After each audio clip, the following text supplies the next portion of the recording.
Hello everybody, welcome to Snyder's Inc. I know I've been gone for a while. It's just been a case of, time frame and all that. I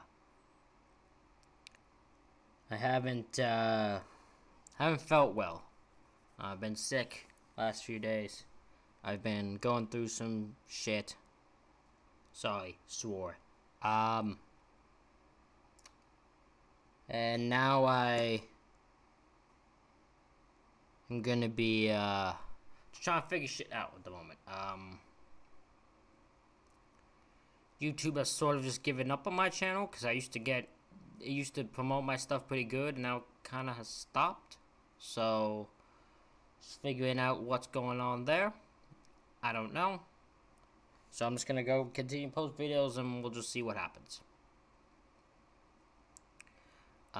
Today's video, we got two going on today. Second one will be the second part of the Logan Paul CoffeeZilla stuff. This one is Mr. Baller, and this one is his most recent one. He uploaded 9 hours ago, and this is a forest so evil it's illegal to enter. We're gonna see what happens here. Ladies and gentlemen, hit the like button, hit subscribe button, comment what you think down below. Are you guys ready? Of course you're ready. Let's go. Today's video with a disclaimer. Don't go to Dudleytown, Connecticut. This is not a prank, it's not a stunt, it's not clickbait, it's the truth. I'm confident that at the end of this video, there are gonna be people that want to go. Don't do it. One, it's illegal to go to Dudleytown, it's private property. And two, as you'll see in today's video, there is a reason why people abandoned Dudleytown. It is not a safe place for people. But before we get into the story about... You know how insane it is and how bad it has to be for someone to be like, don't go there? Because he's right. There will be people, no matter what this video is, there will be people who want to go to this place. So it's interesting that Mr. Bond's like, no, you literally just don't go there. It's not a prank, it's not anything, just don't go there. Damn. Dudleytown, if you're a fan of the strange, dark, and mysterious delivered in story format, then you've come to the right place because that's all we do, and we upload once a week. So, if that's of interest to you, the next time the like button is playing an intense game of online FIFA, wait until they get the lead and then unplug their Wi-Fi. Also, please subscribe to our channel and turn on all notifications so you don't miss any of our weekly uploads. Okay, let's get into today's story.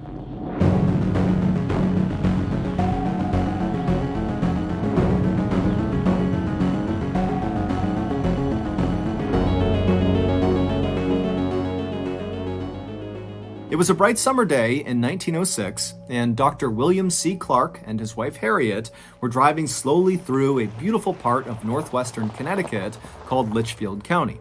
Litchfield is a rural, very hilly area with lots of winding country roads, and the Clarks were there to try to scout out an area to build their second home. The couple lived full-time in New York City, where Dr. Clark was an oncologist, which is a cancer doctor, and he was also a professor at the Columbia College of Physicians and Surgeons. And while the Clarks' lives were very exciting and fulfilling in the city, they were also very hectic and chaotic, and so the reason they had settled on Litchfield as the place to look for a location for their second home is because it was the total opposite of the city. It was quiet, it was peaceful, it was perfect. And so as this couple from New York City drove along these winding backcountry roads, they eventually reached this beautiful covered wooded bridge, and after they drove across it, they got this view up onto this mountainside off to their right, and high up on this mountain was this huge, shaded, beautiful forest. And they saw there was a road that appeared to kind of spider off and go into these woods.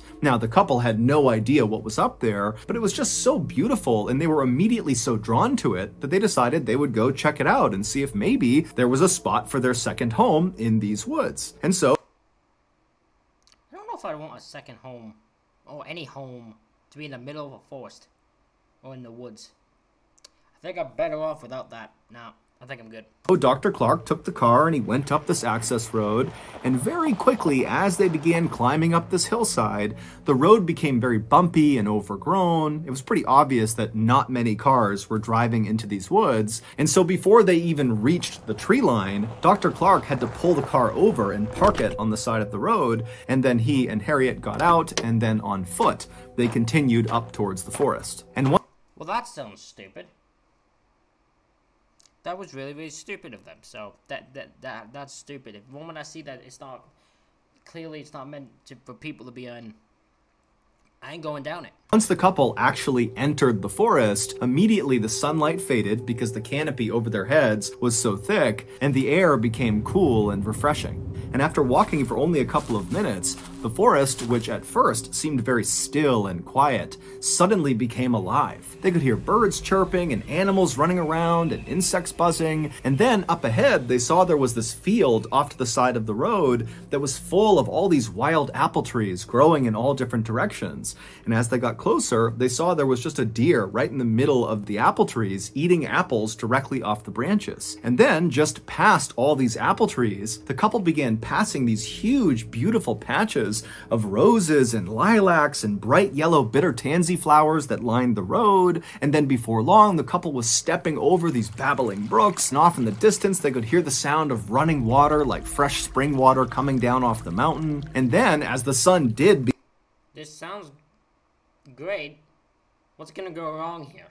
Began to poke through the canopy above them, it almost looked like the forest was sparkling, literally. This forest was sitting on a hillside, and the hillside, which was made up of rock, had mica inside of it. And mica is a kind of mineral that when sunlight hits it, it almost looks like it's shimmering. And of course, there were the owls. As Dr. Clark and his wife walked farther and farther into this beautiful forest, they heard more and more owls hooting off in the distance. And to the Clarks, this made the forest feel enchanted. It was like the owls were personally greeting them. By the time the couple had turned around and begun heading back to their car, they had already made up their mind that they were going to build their second home in that forest. And so, after returning to their home in New York, they promptly put in the paperwork to purchase 1,000 acres inside of that Connecticut forest. And that forest had a name. It was called Dark Entry, and it was named that because it looked like from the outside, the forest was basically dark all the time. There was shade cast on it from mountains nearby,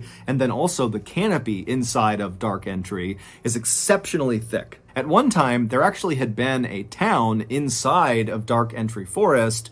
However, all the people who had lived in that town were now all gone. The only remnants of this town were a couple of crumbling stone walls and a couple of home foundations that were scattered about the Dark Entry forest floor. The Clarks had... Well, I feel like that's the town he's talking about. I'm just going to assume that that's the town he's talking about. Seen some of these ruins as they walked along this overgrown path through the forest, but they weren't concerned. Instead, they felt like these ruins actually added some charm to the forest. After the land purchase was finalized, Dr. Clark began looking for local builders in Connecticut who could help him build this second home inside of Dark Entry Forest. But no matter how much money he offered these local Connecticut builders, they all said no. Now, none of them gave a straight answer to Dr. Clark about why they were turning him down, so Dr. Clark just kind of assumed that, hey, this project is not huge, it's just one house, and the forest is pretty isolated and hard to get to, and so he thought, probably these builders think it's not worth the effort. But Dr. Clark was not discouraged. He decided he would just build the house himself. After all, he was a very handy, competent guy who had grown up on a farm in New Jersey, and so he knew how to build things. And so, for the next several months... I would... Listen, one man building the house, something's bound to go wrong. I'm sorry, it's just bound to happen. Dr. Clark would travel from New York City to Dark Entry Forest every weekend, and he would build this home. First, he cut down this massive swath of hemlock trees on this one flat patch of his land, and then with all this lumber he had cut down, he built his rustic two-story cabin on this flat part of his land. And then nearby on this hilltop, there was a freshwater spring at the top. And so he laid piping from the spring into his cabin so they could have fresh water. And then at the bottom of this nearby hill was this brook. And Dr. Clark loved just standing and watching this brook because inside of it were all these trout that would dart all around. And so Dr. Clark built a swimming pool with beautiful mossy embankments right up against this brook so he could sit there and watch the fish. By Thanksgiving of that year, the cabin was done, and so Dr. Clark and his wife Harriet, they stayed at the cabin to celebrate the holiday. And as they were sitting in their swimming pool watching the trout and listening to the owls hoot off in the distance, they both agreed that this second home was like their little piece of heaven. So every summer from there on out, and every major holiday that they could manage it, the Clarks would travel to their home in Dark Entry Forest, and they would swim and hike and relax, and they'd watch the leaves on the mountainside turn from green to bright yellows and oranges and reds. It was perfect. That is, until 1918. That summer, the couple was in their second home in the forest when Dr. Clark was suddenly called back to New York to attend to a medical emergency. Harriet was very upset at the prospect of suddenly being left alone in this cabin in the middle of the forest by herself for who knows how many days. And so when she dropped her husband off at the nearby train platform, she made him promise that he would come back soon, and he said he would. And then Dr. Clark got on the train, it took off, and Harriet just stood there with her arms crossed, watching it as it chugged along off into the distance. From his comfortable seat on that train, Dr. Clark had no idea that his wife was about to endure a nightmare while he was gone. What was his wife about to suffer? What was she about to deal with? What is in this forest? Also, what is this spot ad gonna be? Because my man Mr. Ball's a fucking master at ads.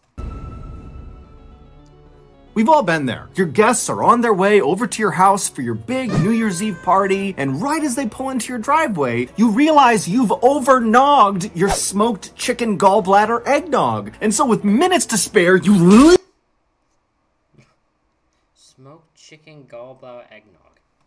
out of the window, shattering the glass and cutting yourself up badly, and then you jog up to Canada and dive into Baffin Bay, and you jump on top of a narwhal, and after some intense underwater hand-to-flipper combat, you take its horn off its head, and you beat it to death. You take its horn, and then you swim back to land. Come up with this stuff. And you jog back to your house, and you leap in through a different window, shattering the glass. And then after you stand up, you make your way into the kitchen, and you whip up a quick narwhal horn iced soup right as your guests are walking through the front door. Crisis averted, right? Wrong. Smoked chicken gallbladder eggnog and narwhal horn iced soup are both just gross. So your party was doomed either way. But you know what isn't gross? HelloFresh. HelloFresh is America. God, the stuff he will come up with just to do that. It's fucking fantastic. America's #1 meal service that delivers actually good tasting food right to your doorstep. With over 35 recipes available every week, there is something to please everyone. Choose from family friendly, fit and wholesome, even veggie. Plus, you can easily customize your meals or sides, upgrading your proteins, or even adding a protein to your veggie meal. And if you're going to be traveling this New Year's, HelloFresh can accommodate your schedule. You can change your preferences, delivery day, and your address in just a few clicks. So, if you're ready to stop garnishing your holiday parties with trash food and drink, then sign up for HelloFresh today. To do that, go to HelloFresh.com and use code MrBallin21 for 21 free meals and free shipping. Again, go to HelloFresh.com and use code MrBallin21 for 21 free meals and free shipping. Okay? Is that just for America? Is there a version of HelloFresh for Canada? I may want to take a look at that. Back to the story.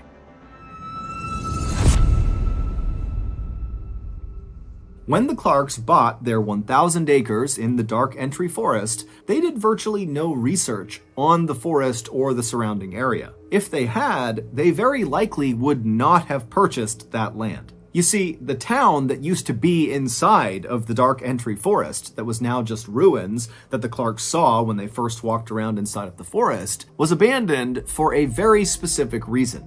It was cursed. At least that's what the locals say. And in fact, that was the reason why no builders in the area were willing to go with Dr. Clark into the forest to go build his house, because they were too scared to go anywhere near the ruins of this cursed town. This town, which was known as Dudleytown, was first settled sometime in the 1740s. At first, it was just a couple of people and a couple of small structures, but pretty quickly, 30 families had moved in and it was a thriving little town. But as the 1700s came to a close, terrible things began to happen to residents of this town. First, there was the Carter family. They moved to Dudleytown in 1759, and shortly after arriving there, 6 members of their family all died suddenly from cholera. The remaining branch of the Carter family was so grief-stricken from their losses that they left Dudleytown and went to New York, where they resettled. But almost immediately after getting set up there, Native Americans raided their property and massacred them, and the 3 people that survived this massacre were 3 of the kids, and they were all kidnapped and taken away. In 1792, Holy shit! So this family had 6 people in the family die from the same way. The rest of the family was so grief-stricken, they moved to New York, where a bunch of North Americans ran in, burst into their place, massacred them, and the 3 remaining kids were kidnapped. Yeah, that's a curse. I'd say that's a fucking curse. Dudley resident named Hollister died suddenly. Now, we don't know if he fell off a roof or if he was murdered. No one really knows. But what we can agree on is that his untimely death happened in the home of a man named Tanner. And Tanner, following Hollister's death, suddenly just began obsessively talking about these strange creatures he was seeing out in the woods at night, kind of roaming around the Dark Entry Forest. And he talked about it all the time, and nobody listened to him. And eventually, Tanner went insane, and his daughter had to care for him for the rest of his life. And while Tanner was slowly losing his mind, his next-door neighbor, named Abel, also began reporting that he was seeing weird creatures roaming around the This town is going through some stuff. Let me tell you something. This town's going through some stuff. tree line all around the town. And as Abel continued to report seeing these strange creatures lurking in the shadows, he too slowly went mad and had to be cared for until his death. In the early 1800s, a famous Revolutionary War hero, General Herman Swift, who lived in Dudleytown, lost his mind shortly after his wife was struck by lightning. And then in 1813, an unknown epidemic rolled through Dudleytown and killed many of its residents. After that, more and more residents of Dudleytown either died suddenly or died mysteriously, and also more and more residents began coming forward with stories about having seen these strange, shadowy creatures. What is this? Who put the curse on this town? Did they have a witch in the how? Did pro wrestler Danhausen come and curse this town? Who cursed this town? What the hell? Moving around the tree line at night. By about 1900, all the Dudleytown residents had either died or simply just left, abandoning their homes, except for one family, the Brophies. But in quick succession, the Brophy family's sheep all died, then the mother died of tuberculosis, then the 2 sons were accused of theft in a nearby town, and then they just disappeared. Yeah, I don't want to go in this town. Don't go to this place. None of you. No one go to this place. Leaving one person, John Brophy, the father. But the Brophy family home burned to the ground, and so John, who was overcome with grief, just wandered off into the forest and was never heard from again. At that point, Dudleytown officially became a ghost town. No one lived there. And it was at that point, in 1906, when Dr. Clark and Harriet had their beautiful summer's day walk through the forest and discovered where they wanted to build their second home.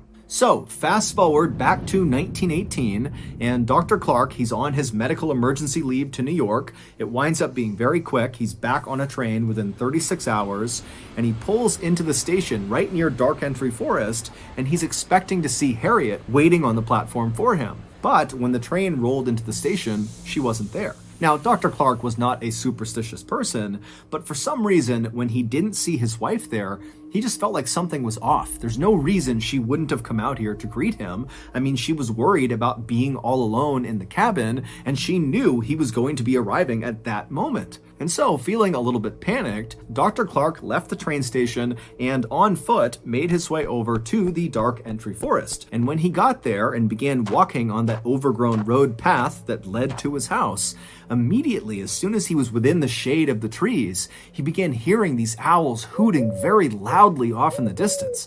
Now, normally, the sound of these owls hooting made him feel welcome, but this time he felt scared. He felt like something was wrong up ahead.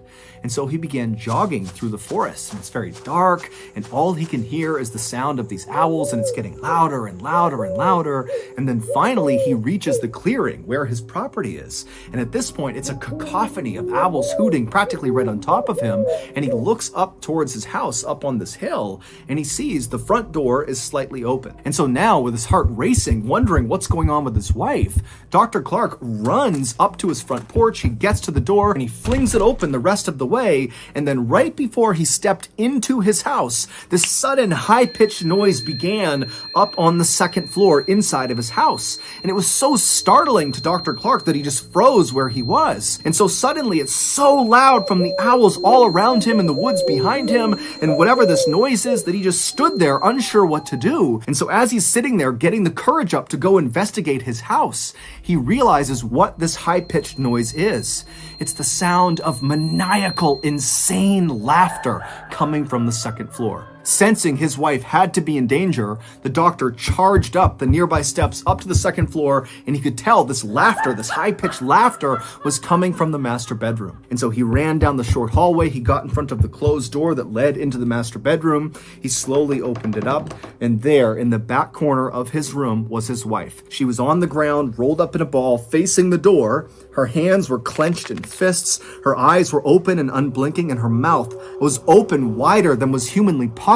And as he's staring at his wife, wondering what's going on, he realizes this insane, high-pitched laughter is coming from his wife. But it doesn't even look like it's coming out of her. Her chest is just heaving, her mouth is staying open, and the laughter is just coming out of her. And so the doctor just stood there watching his wife.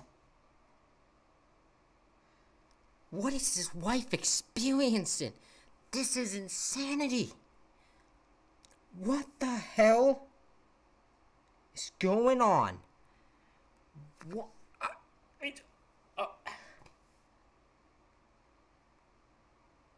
This is... I have no words. I have literally nothing. This is the most insane thing I've actually ever heard. Wife was staring directly at his eyes, and finally he just got so scared he turned and he ran. During Dr. Clark's 36 hours he was away in New York, something happened to his wife. We don't know what it was, but it caused her to lose her mind. The only thing she would talk about was the strange creatures she saw out in the forest. By some accounts, Harriet spent the rest of her life in a mental asylum. By other accounts, she went back with Dr. Clark to New York, where she took her life. Today, Dudleytown is not only still abandoned, but it is also illegal to visit. However, people do still sneak into Dudleytown and walk around the ruins, and many of them have reported feeling these pockets of cold air where there shouldn't be cold air, and also some others have said, as they've been walking, they've felt phantom hands slap them and push them. Some have said they've taken photographs inside of the Dark Entry Forest near Dudleytown, and they've captured strange, shadowy figures that they couldn't see with their naked eye. The famous paranormal couple, Ed and Lorraine Warren, shot a special series in the 1970s inside of the Dark Entry Forest, and they declared the area around Dudleytown was demonically possessed. So that's going to do it. If you got something out of this episode, that is absolutely insane. I have no... I don't really know what to say to this. Holy crap. Wow. Wow. That's all I can say. Wow. Ladies and gentlemen, hope you all enjoyed this video. This video is absolutely insane. Hit the like button, hit subscribe button, comment what you think down below. Thank you all for watching, and I'll see you all for the next one.